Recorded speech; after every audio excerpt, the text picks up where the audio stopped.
एक लविंग माँ, एक पढ़ाई लिखाई में बहुत ही होनहार लड़की। ये कहानी है बरखा वासनिक की। बरखा वासनिक छत्तीसगढ़ के दुर्ग जिले की थी। बहुत ही सिंपल, ग्राउंडेड और हार्डवर्किंग लड़की थी। स्कूल और कॉलेज में हमेशा टॉप किया करती थी। बचपन से उसका एक ही सपना था, टीचर बनने का। वो उसी की पढ़ाई करती है, उसी का कोर्स करती है और एंड में वो टीचर बन भी जाती है। एक प्राइवेट स्कूल के लेक्चरर की पोस्ट पे उसकी जॉब लगती है। वो अपनी फैमिली के साथ बहुत ही खुश और सुकून के पल बिता रही होती है। अपनी माँ का हर सपना पूरा कर रही होती है। लोग कहते हैं बरखा जितनी इंटेलिजेंट थी उतनी ही ज़्यादा इमोशनल भी थी। वो अपनी फैमिली के साथ काफ़ी डीप कनेक्टेड फील करती थी, स्पेशली अपनी बहन और अपनी माँ के। 2016 में बरखा की शादी शिशुपाल से होती है, जो कि एक गवर्नमेंट में इंजीनियर की पोस्ट पे काम करता था। लाइफ बहुत अच्छी चल रही होती है। बरखा और शिशुपाल को दो बच्चे भी होते हैं, एक बेटा और एक बेटी। एक दिन बरखा अपनी दोस्त मथुरा के साथ स्कूटी पर स्कूल से वापस घर की ओर लौट रही थी। मानपुर रोड पर एक शार्प टर्न आता है और उसी टर्न पे वाइट बोलेरो उनका इंतजार कर रही होती है। बोलेरो से उनकी टक्कर होती है और बरखा और उसकी दोस्त मथुरा दोनों तुरंत ही गाड़ी से गिर जाते हैं। गाड़ी से टक्कर लगने और गिरने के कारण बरखा की मौके पे ही मौत हो जाती है। उसको काफ़ी हैवी इंजरीज हुई थी। उसके सिर पे चोट आई हुई थी।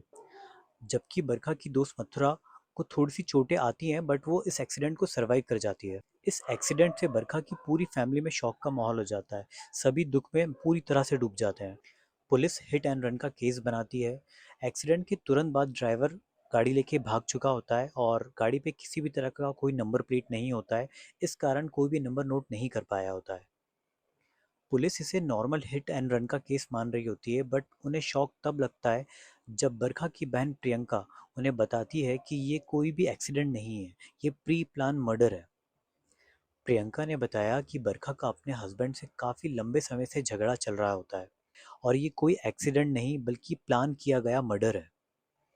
पुलिस को जिस तरह से बोलेरो पे कोई भी नंबर प्लेट ना होने की बात पता चलती है और प्रियंका के बताने पे कि ये प्लान किया हुआ मर्डर हो सकता है, पुलिस इस केस को एक अलग एंगल से इन्वेस्टिगेट करने की कोशिश करती है। पुलिस सबसे पहले मथुरा से पूछताछ करती है, क्योंकि वो इकलौती इस केस की चश्मदीद गवाह थी। पूछने पर मथुरा बताती है कि वो दोनों स्कूटी से वापस घर की ओर लौट रहे थे। अचानक से एक वाइट बोलेरो उन्हें आके टक्कर मार देती है और वो दोनों सड़क पे गिर जाते हैं। टक्कर के बाद बोलेरो में से एक आदमी निकलता है जो अपने हाथ में लोहे की रॉड लिए हुए है, और वो आदमी लोहे की रॉड से बहुत जोर से बरखा के सर पे वार करता है और तुरंत वहां से भाग जाता है। इससे पहले कि वो कुछ समझ पाती, ये पूरी घटना 2 से 3 मिनट के अंदर ही हो जाती है। मथुरा ने बताया कि इस पूरे इंसिडेंट के बाद वो काफी डर गई थी और पूरी सच्चाई किसी को भी बता नहीं पा रही थी। फोरेंसिक टीम भी इस बात को कंफर्म करती है कि बरखा के सिर पे जो चोट है वो लोहे की रॉड से है, बल्कि ना कि किसी एक्सीडेंट के होने के कारण। जब पुलिस शिशुपाल से क्वेश्चनिंग करती है और कुछ थोड़े क्रॉस क्वेश्चन करती है, तब शिशुपाल अपनी खुद की बताई हुई स्टोरी को काफ़ी कॉन्ट्राडिक्ट कर रहा था, बार बार अपने स्टेटमेंट चेंज कर रहा था। ज़्यादा सख्ती से पूछताछ करने पे वो एक्सेप्ट कर लेता है कि उसने ही बरखा का खून कराया है। पुलिस शिशुपाल के फ़ोन को जब्त करती है और उसके फ़ोन की सारी डिटेल्स को चेक करती है। चेक करने पे पुलिस को बहुत ही ज़्यादा शॉकिंग चीज़ों के बारे में पता चलता है।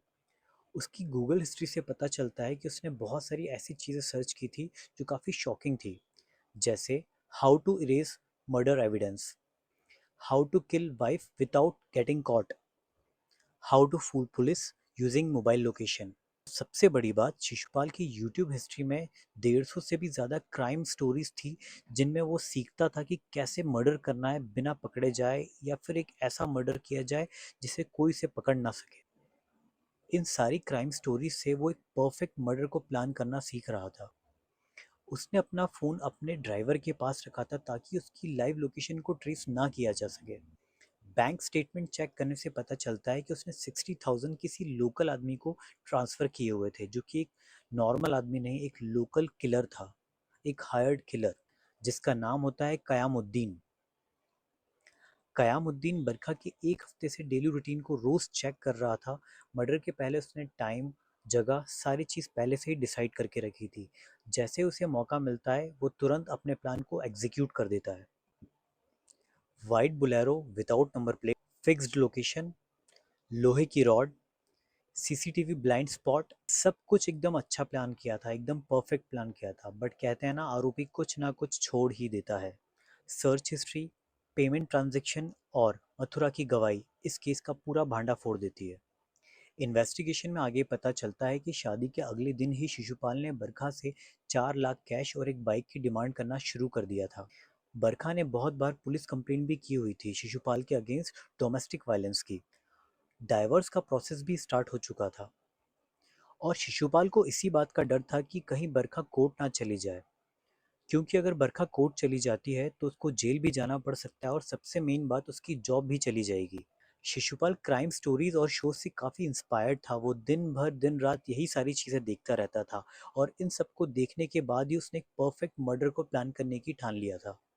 उसने डिसाइड कर लिया था कि बरखा को परमानेंटली रास्ते से हटाने का यही एक प्लान है, जिससे उसकी जॉब भी नहीं जाएगी और उसको कुछ करना भी नहीं पड़ेगा। बरखा को रास्ते से हटाने का उसे यही एक परमानेंट सॉल्यूशन दिखाई देता है, जिससे उसकी जॉब भी नहीं जाएगी और उसको बरखा से छुटकारा भी मिल जाएगा। पुलिस ने CCTV footage, phone records, Google search history, सुपारी किलर्स का कन्फेशन सब कलेक्ट कर लिए हैं और लोहे की रॉड भी मिल जाती है और बोलेरो भी रिकवर हो जाती है। शिशुपाल और बरखा के दो छोटे बच्चे अभी सेकंड एंड थर्ड क्लास में हैं। दोनों अभी अपनी नानी के पास रह रहे हैं। फैमिली वालों का कहना है कि इन बच्चों के लिए इनके पापा मम्मी अब सिर्फ एक यादों के सिवा और कुछ नहीं है। फैमिली ने आगे बताया कि इन बच्चों को पिता का प्यार कभी नहीं मिला और अब तो इनकी माँ भी नहीं रही। सिर्फ एक आदमी की बेवकूफ़ी की वजह से पूरा हंसता खेलता परिवार पूरी तरह से उजड़ गया।